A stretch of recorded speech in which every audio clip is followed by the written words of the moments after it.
एक एक करके करो।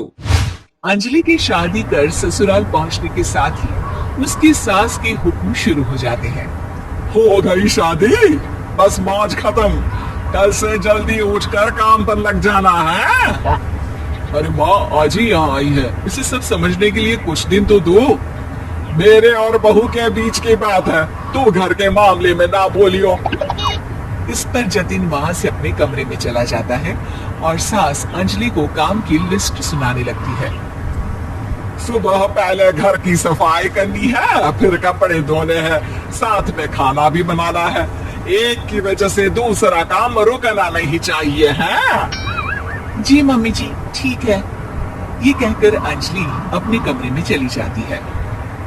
अंजलि, मम्मी हमेशा बोलती थी बहू आएगी तो उनका काम हल्का होगा, पर मुझे नहीं पता था कि वो काम हल्का करने की जगह टाल ही देंगी। कुछ नहीं होता, ये सब मैं अपने घर में भी तो करती थी, मुझे आदत है, कोई दिक्कत नहीं होगी। ठीक है, पर अगर कुछ हो तो बता देना।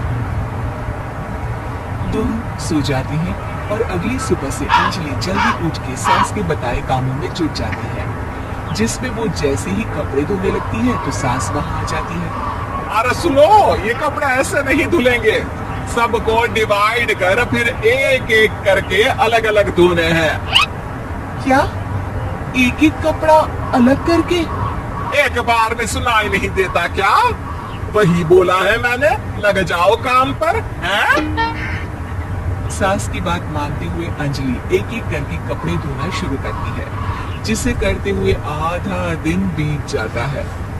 अरे रे, सुबह से कब दोपहर हो गई पता ही नहीं चला, अभी तो खाना भी बनाना है।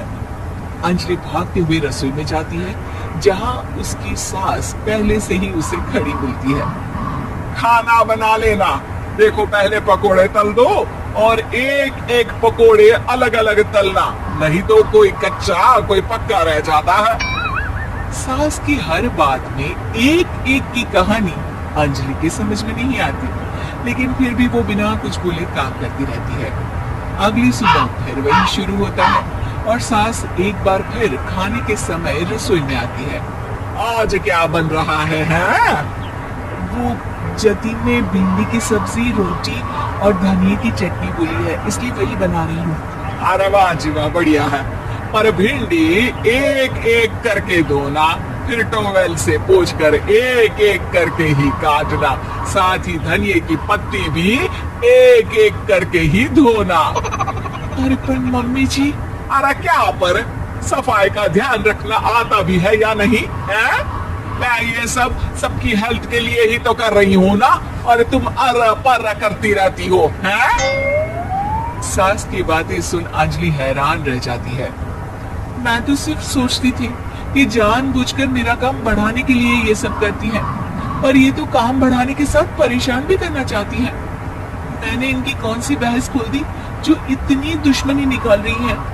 क्या करूं? अब अंजलि सास की बातों और हरकतों के बीच फंस जाती है। काम के लिए मना भी नहीं कर सकती, नहीं तो जाने कौन सा ड्रामा खड़ा कर दे। पर अंजलि तुझे कुछ तो करना पड़ेगा। इतनी देर में जतिन भी वहां आ जाता है। अरे कौन ड्रामा खड़ा कर रहा है और क्या करना पड़ेगा? जतिन की बात सुन अंजलि सोच में पड़ जाती है। इन्हें सच बताऊं या नहीं? पर अगर ये गुस्सा हो गए तो? वैसे भी अपनी माँ से बहुत प्यार करते हैं, फिर उनके खिलाफ कुछ सुन कैसे लेंगे? अंजलि ये सब सोच ही रही होती है कि जतिन फिर बोलता है। अरे क्या हुआ, कहाँ खो गई? अरे नहीं नहीं कुछ नहीं, वो मैं टीवी सीरियल के बारे में सोच रही थी। यहाँ और कौन ड्रामा करेगा? अरे तुम भी ना, चलो मैं चलता हूँ। इसके बाद कुछ दिनों तक अंजलि सास को सबक सिखाने के लिए अलग अलग प्लान सोचती रहती है, पर उसे सास के एक एक करके काम करवाने की आदत बंद करने का कोई तोड़ नहीं मिलता। अगर ऐसे ही चलता रहा तो कहीं मैं एक दिन अपने सिर के बालों को भी एक एक करके सुलझना ना शुरू कर दूं। पगली हो गई है क्या? अकेले में क्या बड़बड़ किए जा रही हो? वैसे आज खाने में क्या है? आलू की सब्जी। तो फिर आलू को अच्छे से काट कर उसके कटे हुए कपड़ों को एक एक करके ही धोना है। बिल्कुल, इसे कैसे भूल सकती हूँ? मेरी जी को झंझोल। अरे बातें कम काम ज्यादा है।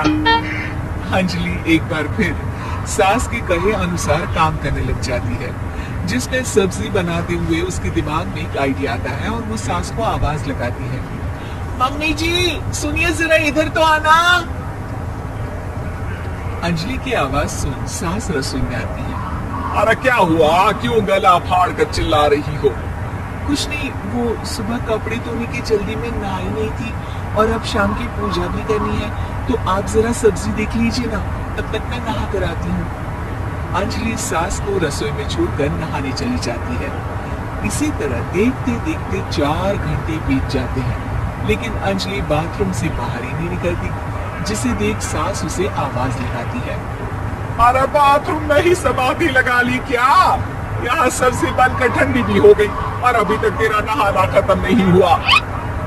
मम्मी जी जैसे आप कहती है ना, मैं वैसे ही एक एक करके अपने बाल शैम्पू कर रही हूँ, तो अभी 3 घंटे और लगेंगे, तब तक काम और जतिन को खाना सर्व करना आप संभाल लेना। इस तरह अपने नहले पर बहू का दहला देख सास शॉक्ड रह जाती है, जिसके बाद से घर में एक एक करके करने का आलाप बंद हो जाता है।